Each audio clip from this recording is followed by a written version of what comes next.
Irri goxo honekin txartu gintuzten atzo Orioko nazioarteko estropadetan. Duela 40 urte, 1978an jendetza elkartu omen zen Orion bertako nazioarteko lehenengo estropadak ikusteko. Oriotarrek Euskaldunak arraunean trebeak zirela erakutsi nahi zioten munduari. Horretarako arraunketa olimpikoaren aldeko apustu argi egin behar zuten. Antonio Campos arraun elkarteko lehenengo lehendakariaren eskutik hasi ziren oriotarrak aulki mugikorrean lehen paladak ematen. Ontziak ekartzeko dirurik ez eta Frantziatik kontrabandoan ekartzen zituzten ontziak zergarik ordaindu gabe. 78ko estropada hartara Oxford eta Cambridge etorri ziren, Oriok mendean hartu zuen Oxford. 79an Cambridgek irabazi zuen, 70an Oriok. Gerora lehiaketa antolatzeari utzi zioten 2004an gogotsu heldu zioten arte berriro. Iaz, Hondarribia gailendu zen bai gizonezkoetan eta baita emakumezkoetan ere. Saiatuko geha lan txukun bat iten, ez? Irabaztia beti zaila izatea eta aurten, ematen ez ekipo gorrak datozti eta kostako zaigu, baina, saiatuko geha, gertatzen. Ez handi xamarran? Bai, aizia pena, ekitaldi polita izatea eta urtero behintzat eguraldi jakasko landu dut, eta urten emateu, ez tala lantzen nahi, ez? Baina, emateun ez, pizkate usteun eta ez tantxarreoa juten. Hondarribiaren kontrariorik gogorrenak etxekoak, jakina. Baina, orain 2 urteko garaileak ahaztu gabe Kaminense Portugaldarrak. Hau ez gain, Galizia, Katalunia, Andaluzia, Frantzia eta Ingalaterrako ordezkariak ere izan ziren, Santurtziarrak ahaztu gabe. 16-8ko gizonezkoetan eta 8-lauko eskul emakumezkoetan. Lemazain eta arraunlari 176 kirolari denera. Norbere oinetakoak aurkitzen lanak izango zituzten estropada amaitutakoan. Kanporak eta final aurreko eta final 14 estropada izan ziren. Haize handiarekin boladaka eta arazoak ere izan zituzten horren eraginez antolatzaileek. Oidenez ikusle asko inguratu zen Oriora, baita Peter Carres ere. Carres Alemaniatik ia urtero propio etortzen da estropada ikustera. 70ko hamarkadan Patxi Sarasua handia baino etzen ibiltzen eskifean. Barkatuko digute oriotarrek, baina Peter Carres ekarri zuen Antonio Camposek Frankfurtetik oriotarrei aulki mugikorrean arraunean erakustera. Campos eta Carres garai haietaz hizketan ari ziren beraien gana hurbildu ginenean.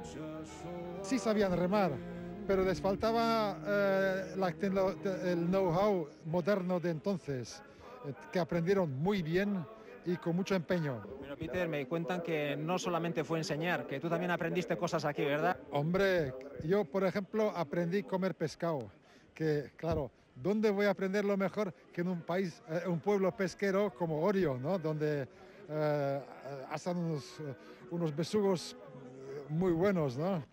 El 10 aiogun honen bestez lehiaketari eta hasteko lehenengo kanporaketako irudi hauek ikusiko ditugu Labradores eta Hondarribiako arraunak elkar joka epaileek Labradores kanporatu zuten. Gero haserre, Labradoresek ez zuen ondorengo estropadetan parte hartu nahi izan.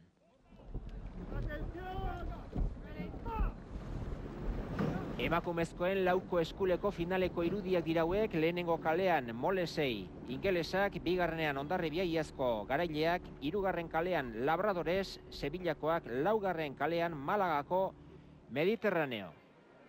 Eta Labradoresek irabazi zuen 2005an bezalaxe. 1000 metroko lana egin behar izaten dute Orioko estropada honetan eta atzo eguraldiaren haizearen ondorioz atzerapena izan zenez, itsas beherarekin aritu ziren lanean, 3 minutu 3 segundu 52 eunen Labradoresek, Hondarribia ia 2 segundora bigarren, Mediterraneo 3, 7 segundu eskasera, eta Londresko Molesei 4, 8 segundora. Eta erne gizonezkoen final handiari, 8koan Hondarribia Orio Kaminense eta Nautiko de Vigo. Entzun!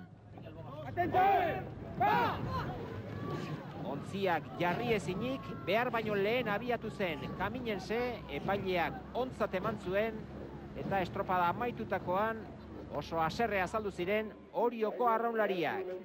2006an Kaminensek irabazi zuen, iaz Hondarribiak. Eta aurten berriz ere Kaminensek. 3 aldiz etorri dira Oriora, Portugaldarrak, batean 3. izan ziren eta beste bitan aurrena. Amaitu orduko besoak altxata haserre oriotarrak, besoak gora Kaminenseko arraunlariek ere, baina horiek garaipena ospatzeko oriotarrek epailearekin hitz egin zuten, baina alferrik bandera zuria gora estropada ontzat eman zuen horren beste epaileak eta hortxe amaitu ziren eztabaidak. Pozarren, Sevillako Labradores taldeko emakumeak eta baita Kaminenseko mutila handi horiek ere. Aurrez aurre jarri zitzaigun Kaminense klubeko presidentea. Bertatik bertara atera nahi izan zien argazkia, mutilei epelak entzun da joan zen atzealdera. Kaminense garaile Orioko nazioarteko estropadetan. Guk irabaztian genuen, baina azkenen, orain dela 2 urte irabazi zuen beak irabazi zuen, portugesak. Baina esan neten bezala, guk abite dugu, aurki mugikorreko modalitatea lantzeko eta indartzeko. Trainerua bakarrik ez tola alegia. Azken arnasa ematen du, eguzkitik eguzkia.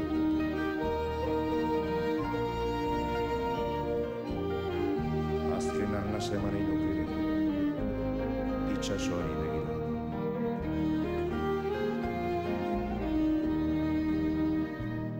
Azken arnasa eman nahi nuke, eguna hiltzen ari da.